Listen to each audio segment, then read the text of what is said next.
And thank you for being here. Hi there, my name is Lisa Palasti, and I'm a certified RDI program consultant, and I'm also the director for professional training in Canada. And so today I'm here to talk with you about how to develop intrinsic motivation with your child or with children. So if you're working with children. And I'm going to share my PowerPoint. And then if you'd like, you can, let's maybe hold the questions. We'll have a little opportunity to chat after the presentation. So first of all, I'm going to start with a little bit of research, which is according to Doctors Deci and Ryan, the founders of self-determination theory, intrinsic motivation is an innate, universal human desire to explore the environment, to strive to acquire new skills, seek out challenges, and to extend the range of personal agency into new areas. And so this is where RDI guiding comes in, because as parents of children with autism, they fully come to understand, they're educated to think about how they can set up environments to promote that growth and learning for their child. And as well, the difference between, we should talk about the difference between internal motivation versus external motivation. According to cognitive evaluation theory, situations that promote perceived competence and an internal locus of causality are understood to enhance intrinsic motivation. And so this is set up by allowing, again, the parent guide to help create opportunities for the child to experience themselves in a real world experience while co-participating with the parents, so that they can start to experience themselves as having having their own agency, their own ability to influence the world. And this self-discovery, this sense of who they are, starts to then develop a greater motivation for the child to want to continually learn and explore their environment. And conversely, situations that promote a sense of incompetence, which could be situations that a child might be placed in where they're feeling really overwhelmed, or maybe they're not given a role where they can actually experience their own sense of who they are and what they can do, what they can accomplish. And if the perceived external locus of causality are believed, these things are believed to undermine intrinsic motivation. And so basically what that's saying is that if a child is being put in a position of continually trying to get something from them by also externally offering some kind of reward, this actually will leave them feeling less motivated, or will undermine the intrinsic motivation. And so I think that that's really important to understand, and there is a lot of research that does support this, and I have some of those cited at the end of this PowerPoint. And so just to kind of put this into context, I'm going to share a real world example for you, which was the other day, a parent of mine had told me that they had, they knew that their teenage son was quite competent at his development of his swimming skills, and that they felt very confident that he would be able to swim across the deep end of the pool. And yet he had developed this codependency, or this, I guess, just a static idea that he needed to have it was a swim belt, not a full preserver. But so the mom really wanted to encourage him to swim across the pool on his own without it. And she took a video, and he did it. And the parent was ecstatic, and the swim instructor that had been this boy's swim instructor for a couple of years was ecstatic. That was all in the video. And as soon as the boy had gotten out of the pool, the mom showed him the video, and she said, "Look, you did it. You swam across the pool without the life jacket."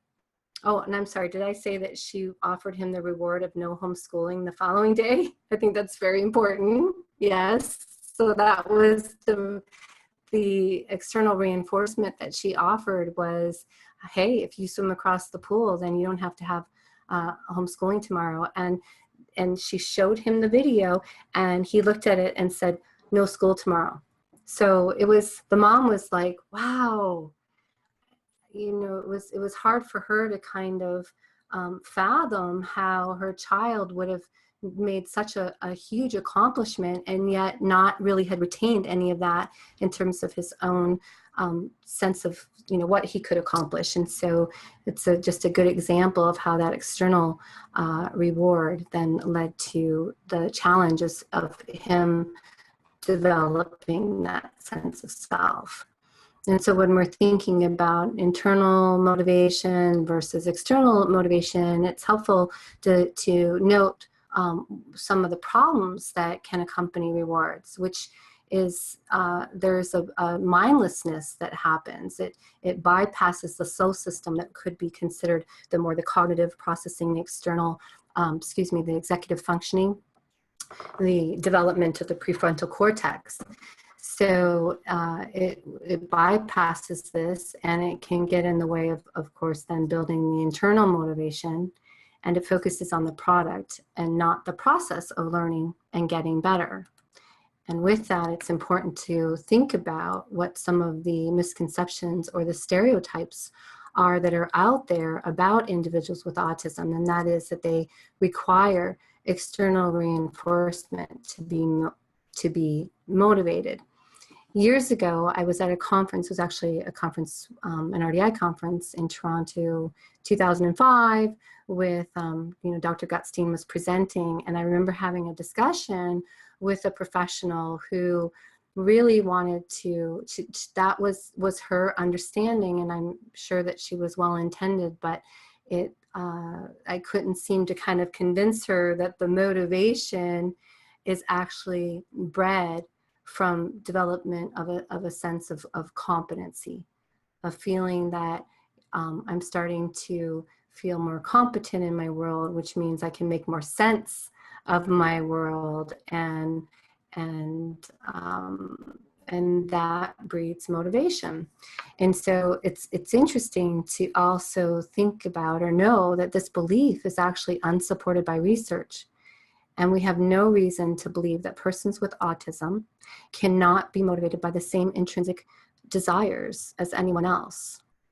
So once they come to experience the potential for competency, and they can recover from the fear of uncertainty, that development of an internal motivation can occur.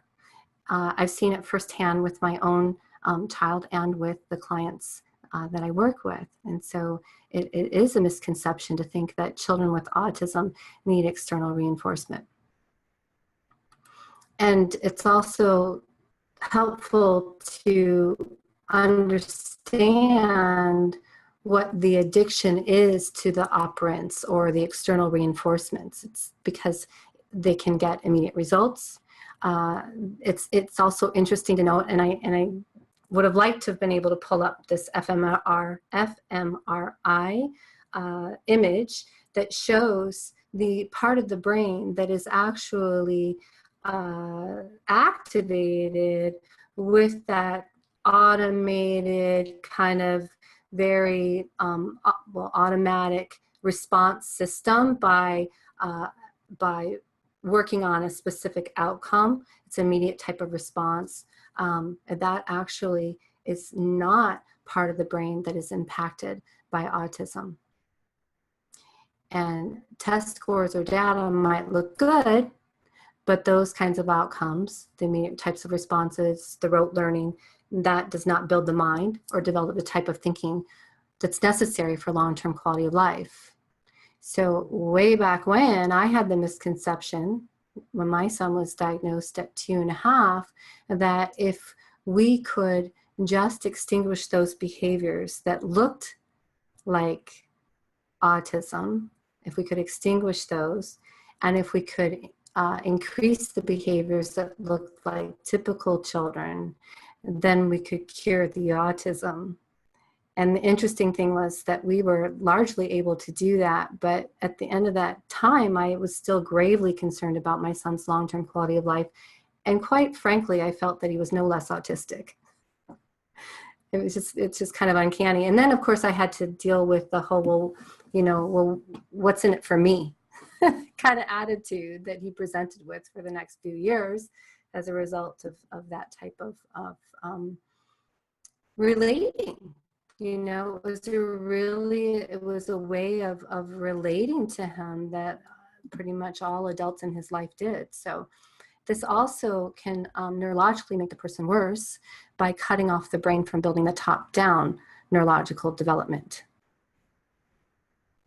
Okay, and so we also need to understand what intrinsic motivation is, and it's an internal reward that may be maybe a less direct way of helping to develop motivation, but it does create these opportunities and that drive for more learning, for mastery, to develop greater competency and for curiosity. And so it's important when we're thinking about helping kids with autism to also understand their vulnerabilities. And so we have to put away the diagnosis in a sense and the thinking that they're not like us, because I think that that's doing a real disservice to individuals with autism. I think that they, if afforded, would want the same kinds of things that the rest of us would, that they would want to feel competent and they would want to learn and they would want to grow. And so I think that we need to assume that that is the way that they feel, that that's their point of view. And I've seen lots and lots of evidence of that truth. And so when we can understand their vulnerabilities, we can reduce the challenges of information processing and the integration of their thoughts and feelings, which can be quite difficult for individuals to do with respect to, it just makes problems more complex when there's emotions that are running high as well. And so that integration of those complex challenges and feelings can be quite difficult. And if we make it more simple and more easy for them to process, then we can set the stage for competency. And we can do that by setting up the environment, learning how to optimize the learning environment, learning how to evaluate their learning environment.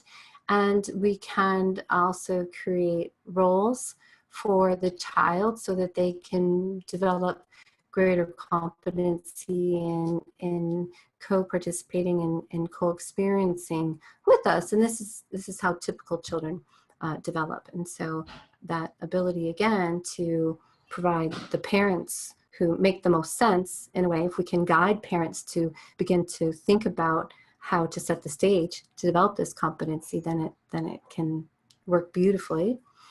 And in time, children will begin to see the payoff and they'll perceive themselves as succeeding. So they will become more willing, more motivated. And what we see is that the child's coping mechanisms often will start to just erode.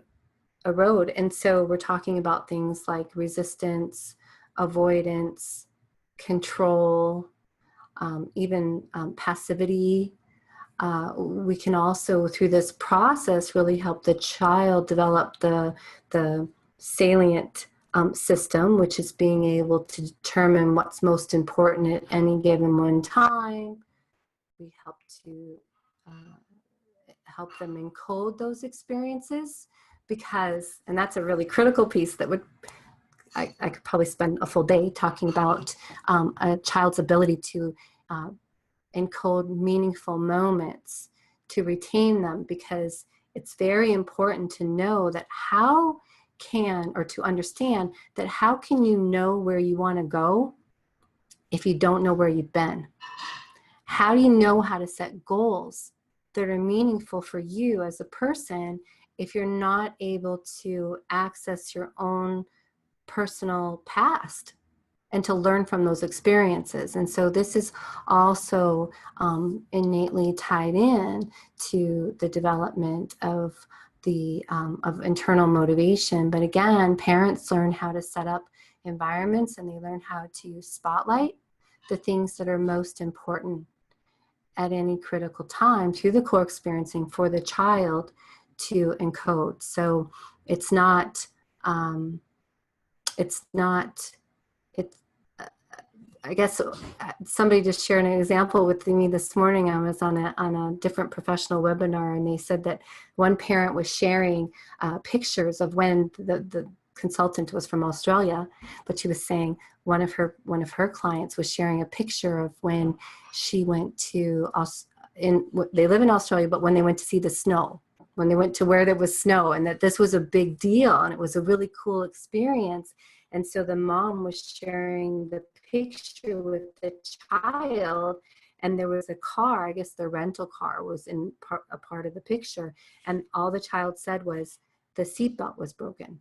That's what they had retained, about that experience. And so that just is also indicative of how this is difficult for our kids with autism to be able to encode the most meaningful things. And of course, it goes back to guiding. It all kind of circles around. So, and so we just have to understand this, and this is what's out there in the research. And then when we do, we can develop greater confidence and faith that the child will want the same things that we do. But along the way, we really have to understand their vulnerabilities, and we need to be able to set up situations that are going to support them better. And so this is a black slide, I guess. Let's see. It's a slide that shouldn't be there. So this is just a little bit of research about what the experts are saying about how the parents can influence that desire for the child to develop a growth-seeking mindset. It's another term that's out there that could be used. There's mastery motivation, there's intrinsic motivation, there's growth-seeking mindset. And so experts from every discipline associated with children's development agree that mental growth occurs when children are provided with the challenges that are one small step ahead of their current level of understanding and performance. And this is really based on Vygotsky's work as well. But those are just a summary of just a few. There's many, many, many more than that. But there was just a few that I was able to extract today from our RDI online operating system. And so what I have to share with you now is a video of a boy who, through the experience of engaging with his mom and dad in a guiding relationship, has developed a growth-seeking mindset. And so this boy had come home from school one day, and he told his mom that he really, really, really wanted these blue Pumas. And he wanted them because his friend at school had a pair, and he was just bound and determined that he wanted to get those Pumas. Now, I guess that sounds a little bit like an external reward as I'm thinking about it, but don't focus on that. Focus on the fact that mom said, well, okay, but you have to learn how to tie your shoes because those are lace-up shoes. And so what we're going to look at here is the mom's ability to help the child begin to engage with this challenge. And she does it in a way that at first they prepared for it by looking at videos of other children online who did like these cute little tutorials where they were demonstrating how they were learning to tie their shoes. And it was kind of neat because she chose some where the kids weren't always successful, that they had kind of made mistakes at first too.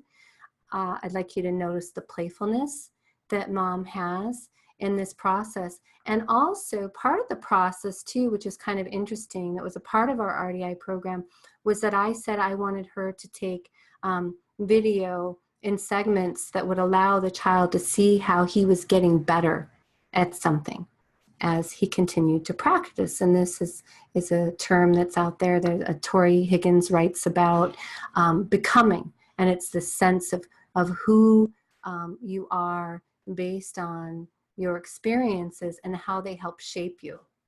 And so I think that that's something that's really helpful for people to think about.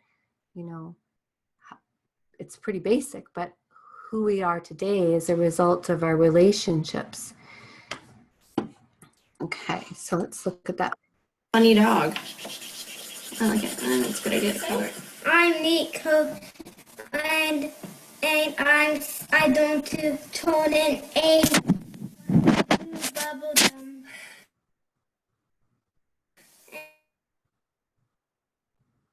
So, And when I don't do, I won't so that be part was 7 based on the anymore. fact that he'd seen YouTube videos I saw it. before with his Okay, father teach me. introducing Okay. himself, and so he's trying to replicate that a little bit.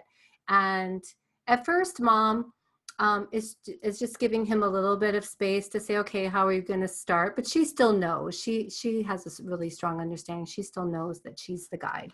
And so let's go.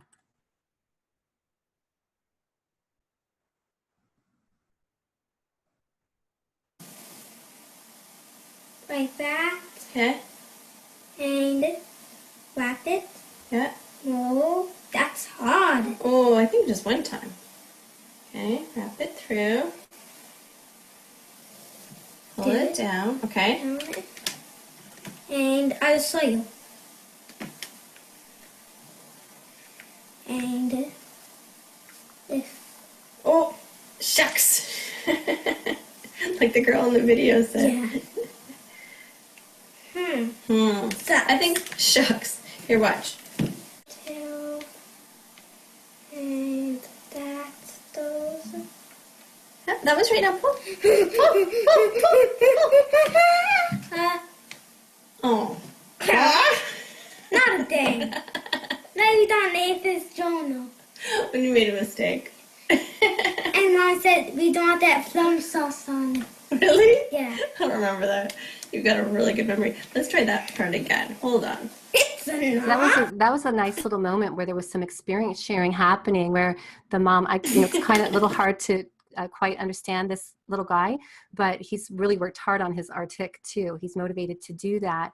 But the mom, anyway, she shares a prior experience of where there was a mistake made and they chuckle about it. And then he adds something and it sounds like plum sauce, but he's also sharing with her. And so that's just, it's an important thing to note, because that is also something that develops as a part of the guiding relationship. And as a parent, they are in a unique position to be able to access those moments and be able to re-experience them with their child in a way that other people may not, because they don't know the child as intimately as the parent does. Okay, so I'm going to continue to play. It also allows the child to experience the tension of not being as successful at first, which is really great in helping him develop greater self-regulation. It's a dancing shoe. I don't know. She's process focused versus product focused. That's not right. I'll say I know what to do. I will show you. Got it. There, Okay. I did it. Next part. Leave a long tail. There's no long tail. Remember, long tail. There. Okay. Long tail and a long tail goes to that.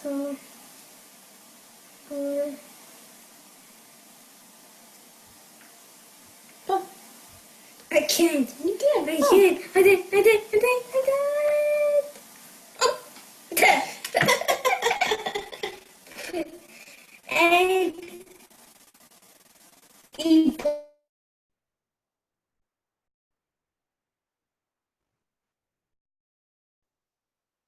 boat. And you boat. You're really close. You just keep getting one loop. It's like the rabbit has one ear instead of two. Try one more time. You're really good at trying hard at things. You're really practicing.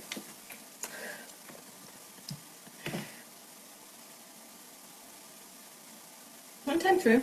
I'll do it. No, it won't. One time through, or else it'll get twisted. Why is your tongue sticking? Okay. Harder and Leave a long tail. There's no tail there. stay. Leave a long tail. So this is her first attempt with him as well. Okay, so she learns from this experience and she starts to do more of a side-by-side approach. Pivot. And the next flip. Why do we keep ending up with just one? Don't worry. I can do it. It's doing. So I'm going to show you the next flip.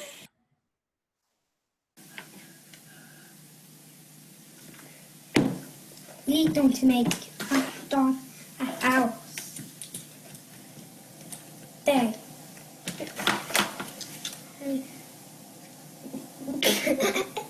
They do have an iPad, which is a little distracting. But So, So we make a loop. we made loop We make another loop. and then loop. We cross it. now she's doing the side-by-side guiding. We tuck it through the hole. This harder. And pull. That doesn't over the tail. And you think you can. It worked. We did it. We did it. She says, Bye he says, bye. you did it. So she says, you did it, because that's very important. We start with we, and then we move to you. The parents start with being one step ahead of the child, then they move to a more of a side-by-side, and then they move to a one step behind. I'm speaking figuratively, but a one step behind approach where they're now really being more of a facilitator to transfer that process of learning and growing and perceiving, monitoring, problem solving, all of these things. They're transferring this over to the child. And so here's the final video. And it's just a beautiful video, because what I'd like you to also note is how the child responds when he does have success with that self-directed gesture, which the research has also shown is directly linked to the development of self. And development of self, self-awareness, and as well as, social awareness, they're completely intertwined. And so it's quite interesting when we look at the DSMV, it doesn't talk about a lack of self-awareness as being one of the core symptoms of individuals with autism. Okay, so let's take a look at this. Whoops, final video. I've got two monitors here. Here we go. Oh, I have to undo it first. All right, do you remember? You have to. Let's do it on the video.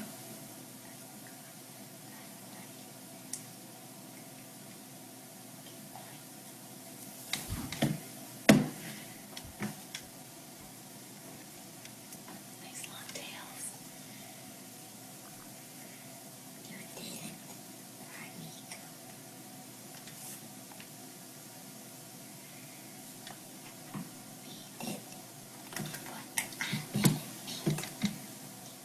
That was really good. You did it the first try, and it's perfect. It works. That is awesome. Let's play. So this was over the course of several weeks, quite a few weeks, maybe a month.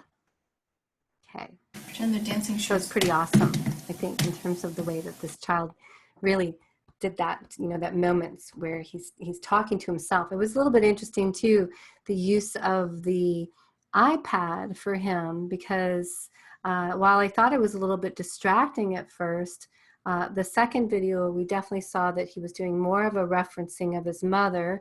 And then this third video, the referencing that he was doing was of himself. He was watching his own performance in the video. in the camera. Okay, so this happens to be, just ironically, I happen to be really gathering a lot of video around this time on this topic, but I'm going to show you a little bit of this video, maybe not the whole thing. It's 4 minutes. I'll just show you a minute or two. But here I am in the family's home, and I had brought some cards to play, and not part of what I was planning to work on was the shuffling of the cards, but he had just developed a really keen interest to learn how to shuffle in the way that I do, which is that, you know, more complicated way like they would do in Vegas. And I remember as a child teaching myself, and it taking a really long time to get good at that. And so when he expressed this desire to want to learn how to shuffle cards in this manner, I was like, oh, I hope he doesn't get stuck on this, because this is not going to go well. This is going to take time.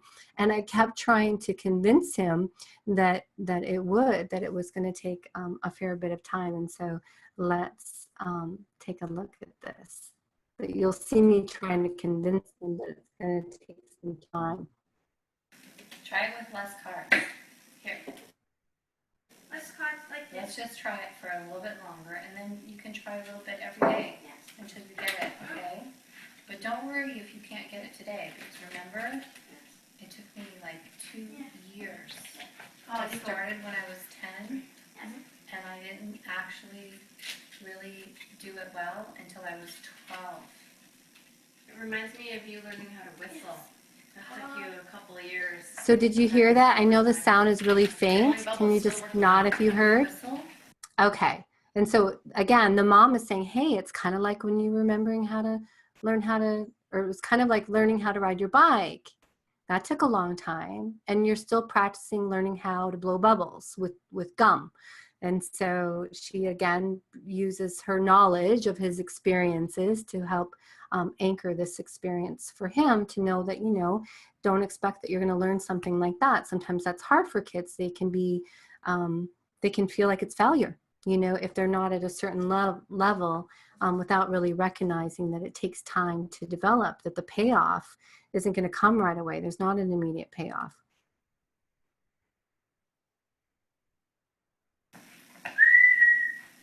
Yes. Also, you can also shut the cards like this. So then he just showed me that he could whistle. Yes. Yes.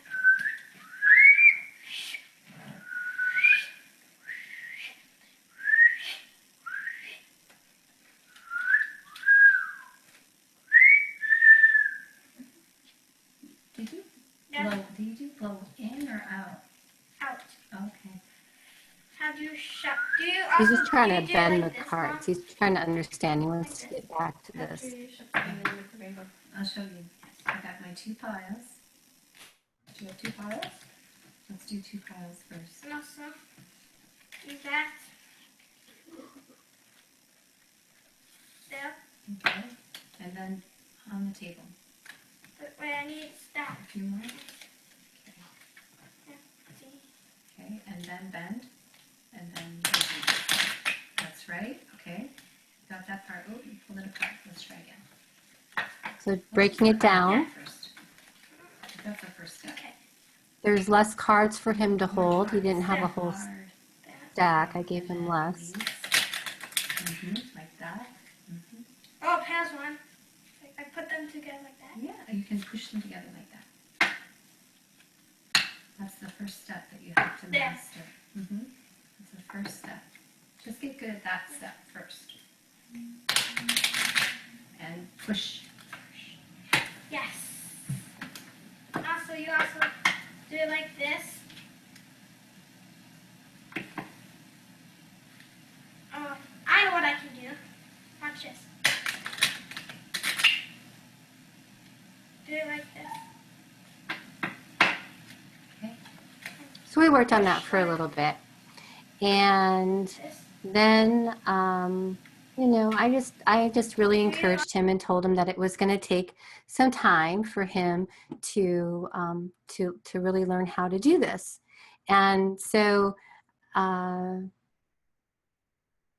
telling him, you know, it took me a couple of years. And so that evening, I got a video uploaded to, I think it was just my email, but they had sent me this video. So never underestimate what a child can do.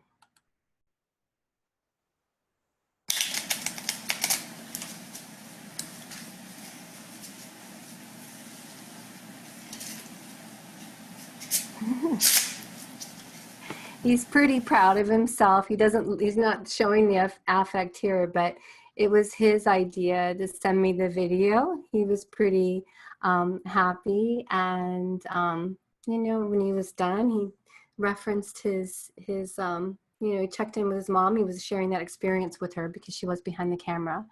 And so these are just a nice example. I started working with this boy when he was about 3 or so, 3.5, I think. And he had come so far, but I do remember he's a bit of a distance client, so I didn't see him on a regular basis, usually about once every 4 to 6 weeks. And I remember the parent coming one time, and it was, I think, probably within about 8 months of our work together. And I had noticed a significant decrease in his motivation at the time to want to experience share, just to connect, to be, you know, more present. And I asked Mom, what's been going on? You know, because I can sense that there's a change in the child. And interestingly enough, he had gotten a block of therapy to work on his speech and specifically his articulation. It was very poor, and so what had happened though was because he wasn't ready. He just wasn't ready. But in time, he really started practicing, and those things that, as he started to accomplish the sounds that were hard for him, he had the motivation, and he and his parents would really celebrate the successes that he had. So I think that that's really important to think about how we are setting up those situations for our kids, trying to find those opportunities where they have the motivation, you know, to want to learn. And so in this case with the cards, it wasn't something that I was planning on sharing with him in the moment. So so the next couple slides are just a little bit more information about the research that's out there. And von Glasserfield says that sustaining motivation to learn is strongly dependent on the learner's confidence in his or her potential for learning. And so that again is based on having built up those experiences in the past and being able to encode those. And knowing that you do have the potential to learn, because when you think about this young boy and how motivated he is to, you know, to challenge himself in a sense, it's pretty profound. And so these feelings of competency and belief in one's potential to solve problems, they're derived from the firsthand experience of mastering problems from the past, and those that knowledge that one develops of themselves is much more powerful than any external acknowledgement or motivation, which is kind of interesting too, because parents have to kind of think about that, you know, even continually providing praise for the kids. It's really helpful if they can learn how to communicate in a way with a child that would allow them to internalize their own, you know, greatness. Okay. And so this fits in line with our model again, because a lot of our work is based on a one-step ahead approach. It's Vygotsky's concept of the zone of proximal development, and this is where we consider where the child is actually at in their development, and then thinking about that one little manageable step that's just one slight step ahead, and then the guide will help the child to, you know, scaffold that at whatever level that they can help the child then make that next level of development to continue to grow. And so this will help the child develop greater, you know, confidence and motivation. remember Dr. Gutzine saying something about it's not so, the challenge in of itself isn't necessarily so overwhelming for children sometimes, but it's that step. It's that first big step sometimes that can be really overwhelming. And so if we can think about breaking things down into really manageable pieces for the children to experience themselves, then they can really make some great headway. And so I could talk a little bit more about co-regulation and providing competent roles for kids, but I'm going to just save that for another day. And I just want to double check this black slide here to see. There was supposed to be a video. There is a video there, and it's a great video. It's a clip from a parent of mine. She and I did a radio interview, and so I'm going to share that with you because she really sums it up nicely in terms of what her ability to learn through RDI, her ability to develop competency as a guide, what that really did for her child and for herself. And so we'll play this. By the parent learning how to adjust their activities with their child and give them that competent role and continually raising the bar so that they can challenge them in manageable ways, the children start to develop a greater sense of competency, and competency can be pretty motivating. I often invite people to think about what they're competent at and how motivated they are to do that. I've been competent before at running, so I'm not right now, but in those times that I was, I would love, I would look forward to running, and that might not be something that my neighbor, would want to do, but that competency definitely breeds the motivation.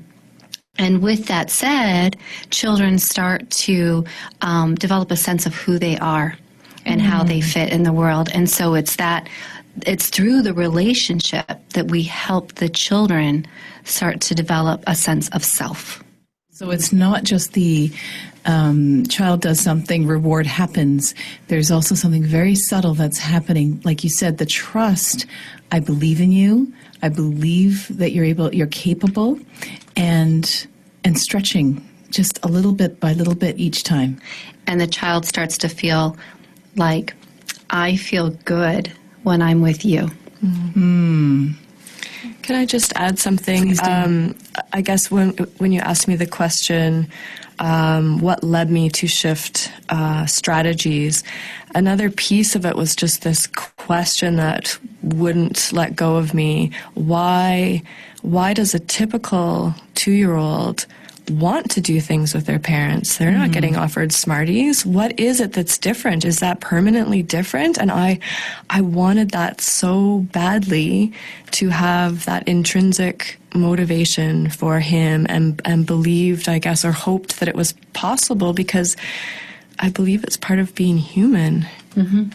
Yeah, Right. And so I'm not sure how to describe how the activities, I guess if we're describing baking or something, the activity itself might sound different, but it feels completely different to any person to be offered a reward to come do something versus just actually really wanting to, because I'm so curious, I'm fired up, and I believe I can do it and get better. And I think that's a huge difference in terms of how a person or a child lives one's life.